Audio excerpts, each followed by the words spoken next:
तो दोस्तों dream fox service limited ने अपने क्वार्टर 3 के नंबर को डिस्क्लोज कर दिया है। तो चलिए देखते हैं क्या है क्वार्टर 3 के नंबर्स के अंदर। डाटा मिलियंस में है, मैं आपको क्रोस में बता रहा हूँ।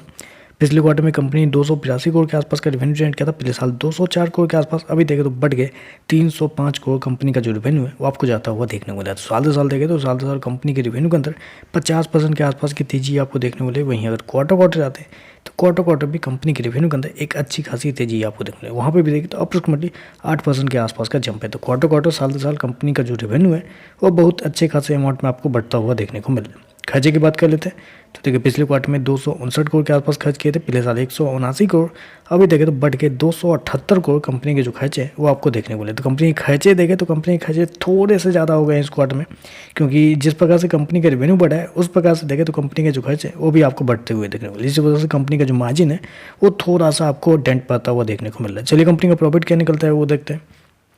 पिछले क्वार्टर में 17 करोड़ के आसपास का प्रॉफिट था। पिछले साल 19 करोड़ के आसपास, अभी देखें तो कंपनी का प्रॉफिट 20 करोड़ के आसपास आपको देखने को मिला। तो साल दर साल देखें तो साल दर साल कंपनी के प्रॉफिट के अंदर अप्रोक्सीमेटली बोल सकते हैं 5% के आसपास की तेजी है, जबकि 50% कंपनी का रेवेन्यू बढ़ा है, लेकिन फिर भी कंपनी का जो प्रॉफिट है मात्र आपको 5% आपको बढ़ता हुआ देखने को मिला। वहीं अगर क्वार्टर जाते हैं तो क्वार्टर भी कंपनी का प्रॉफिट के अंदर एक अच्छी खासी तेजी आपको देखने को मिल रही है। अप्रोक्सीमेटली बोल सकते हैं 14% के आसपास का जंप है। तो क्वार्टर साल दर साल कंपनी का प्रॉफिट तो बढ़ा है, लेकिन उस रफ्तार से नहीं बढ़ा है जिस रफ्तार से कंपनी का रेवेन्यू आपको बढ़ता हुआ देखने को मिल रहा है। चलिए कंपनी के ईपीएस क्या है वो देख लेते हैं।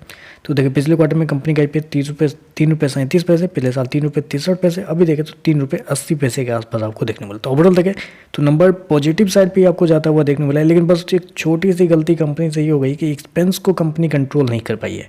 क्योंकि एक्सपेंस की बात करें तो वहाँ पे कंपनी की तरफ से साल दर साल जो कंपनी का कॉस्ट ऑफ मटेरियल होता है वो आपको 50% से भी ज़्यादा आपको बढ़ता हुआ देखने को मिला। जबकि 50% रेवेन्यू बनाई है कंपनी ने, तो एटलीस्ट 40% के आसपास का कॉस्ट ऑफ मटेरियल होना चाहिए, लेकिन यहाँ पे कंपनी का जो कॉस्ट ऑफ मटेरियल है आपको 60% के आसपास जाता हुआ देखने को मिला, जिसकी वजह से कंपनी का जो पूरा प्रॉफिट है वो आपको गिरता हुआ देखने को मिल रहा है। तो चलिए बस आज के लिए बस इतना ही। वीडियो पसंद आए तो लाइक कीजिएगा, साथ में चैनल को सब्सक्राइब जरूर कीजिएगा।